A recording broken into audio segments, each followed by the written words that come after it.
नमस्कार, मैं जितेंद्र चतुर्वेदी। आखिर नरेंद्र मोदी ने ऐसा क्या कर दिया कि जो विपक्षी एका के अलंबरदार है और इंडी गठबंधन जिनकी अगुवाई में खड़ा हुआ यानी कांग्रेस, उनके जो कर्णधार है राहुल गांधी, उनको दर दर भटकना पड़ रहा है। कभी वो हरियाणा में किसानों के साथ नजर आते हैं तो कभी वो रेलवे स्टेशन पर दिखाई देते हैं। तब ये स्वाभाविक सवाल उठता है कि आखिर वो लकीर कौन सी मोदी ने खींची है जिससे बड़ी लकीर खींचने में कांग्रेस हांफने लगी है। और फिर यह भी कि जो दबाव समूह है जिसमें कपिल सिब्बल और प्रशांत भूषण सरीखे लोग आते हैं जो नैरेटिव गढ़ने का काम करते हैं विपक्ष के लिए नरेंद्र मोदी के खिलाफ, उनकी नींद क्यों उड़ गई है। और क्या ये जो महिला आरक्षण बिल है, इस बिल ने ये जो पूरा इंडी गठबंधन है उसके पैरों के नीचे की जमीन खिसका दी है क्या। और ये सवाल इसलिए भी बड़ा हो गया है क्योंकि 2024 का चुनाव है और उस चुनाव से ठीक पहले 5 राज्यों में चुनाव है।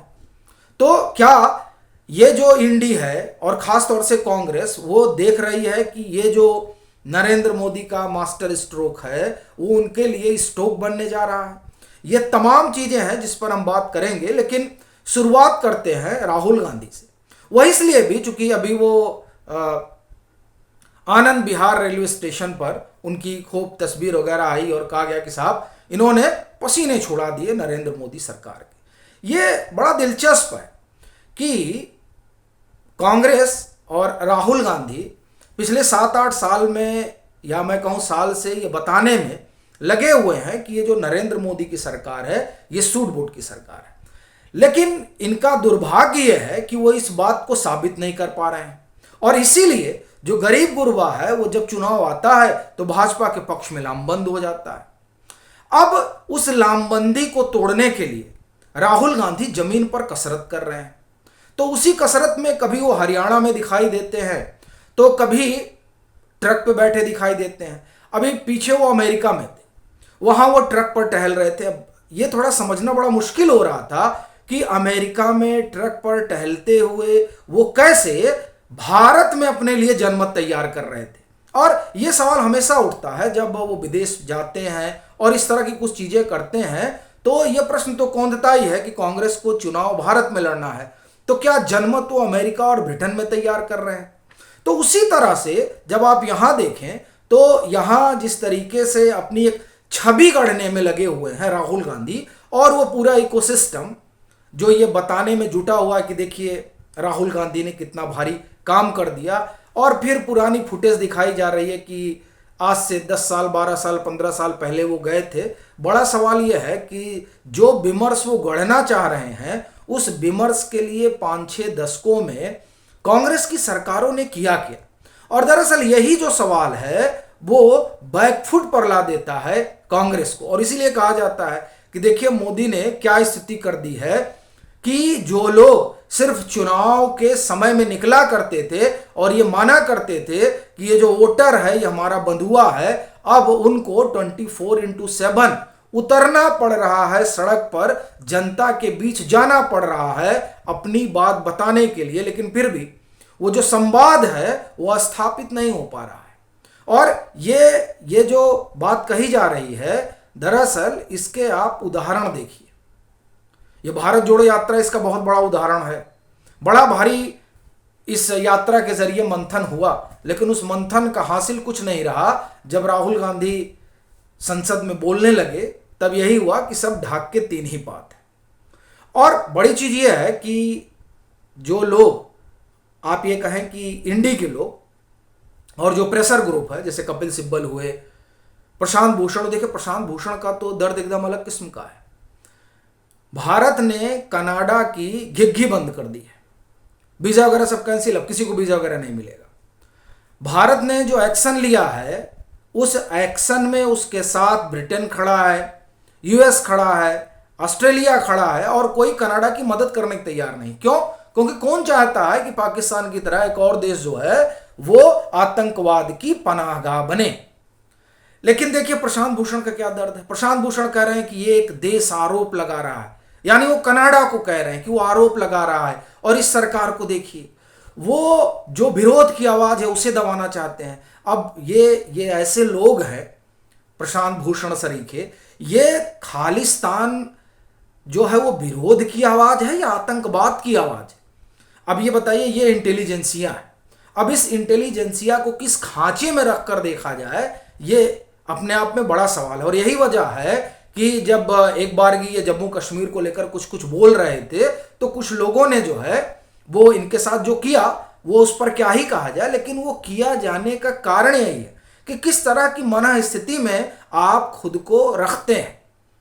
और आप देखिए कि बड़ी चीज ये होती है कि ये वैदेशिक मामला है और ये कितनी बड़ी कूटनीतिक सफलता है भारत की कि अमेरिका जैसा विकसित देश, ब्रिटेन, ये सब महाशक्तियां ये भारत के साथ खड़ी हो गई कि नहीं, ये कनाडा ठीक नहीं कर रहा है, आप अपने यहां खालिस्तान और आतंकवाद को पनाह नहीं दे सकते।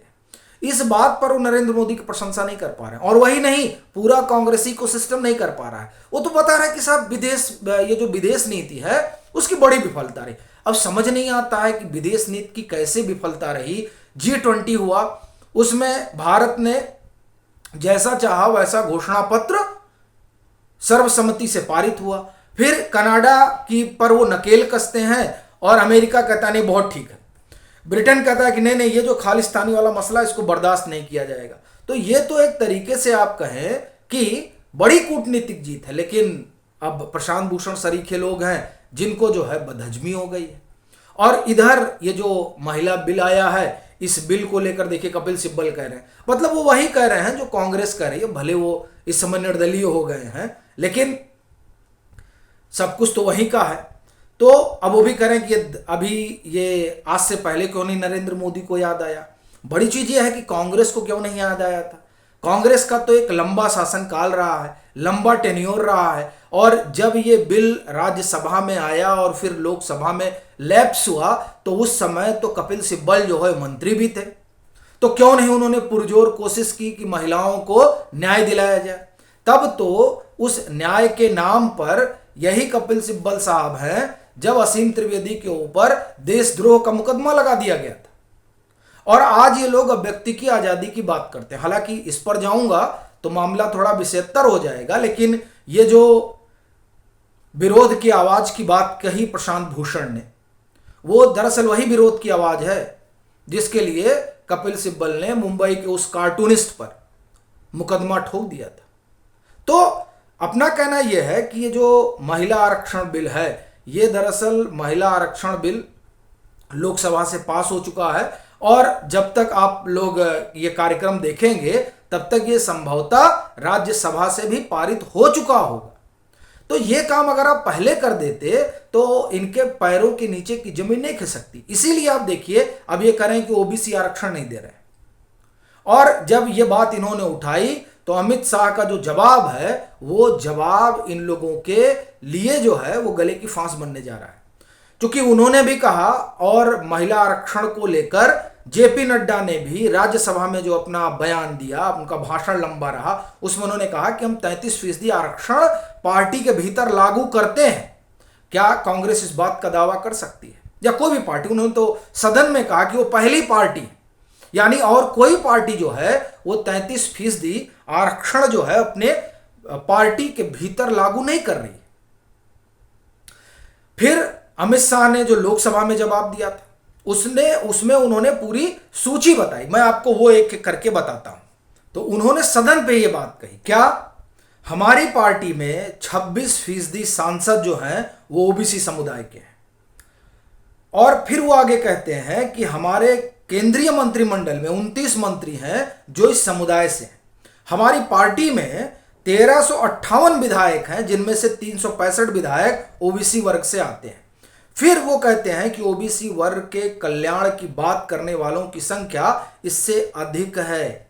आप ओबीसी के बारे में बात करते हैं लेकिन ये बीजेपी ही थी जिसने इस देश को ओबीसी समुदाय से पीएम दिया। अब आप बताइए कि ये जो ओबीसी का इन्होंने झुंझुना बजा रहा था ये लोग, उसकी भी हवा निकाल दी अमित शाह ने। फिर गरीब गुरबा का जो ये लोग आडंबर ओढ़े हुए थे वो भी समझ में आ गया कि अब चूंकि इनको आसन्न दिखाई दे रहा है कि बाजी इनके हाथ से निकल गई है, सो इस तरह से ये लोग परेशान हैं। और जो दबाव समूह है जिनमें हमने दोनों लोगों का नाम लिया, तो ये लोग जिस तरीके का अभियान चलाते हैं वो अभियान भी अब औंधे मुंह गिर पड़ा है। और ये इन लोगों का जो अपना एक नज़रिया है और एक जो रवैया है वो सबके सामने आ चुका है। यही वजह है कि अब इन लोगों को आगे कुआं और पीछे खाई दिखाई दे रही है। इसी कारण से ये लोग खासा परेशान हैं और कह रहे हैं कि आप 10 साल पहले क्यों नहीं लेकर आए, आप 14 में क्यों नहीं लेकर आए। किसी वेणुगोपाल भी यही कह रहे थे कि क्या शुभ मुहूर्त देखा जा रहा था। हालांकि उलट के यही सवाल उनसे भी पूछा जा सकता है कि आप लोग किस मुहूर्त का इंतजार कर रहे थे। बाकी आपकी अपनी क्या राय है जरूर साझा करें। मतांतर से नहीं जुड़े हैं तो जुड़ें, वीडियो को लाइक करें और खूब शेयर करें।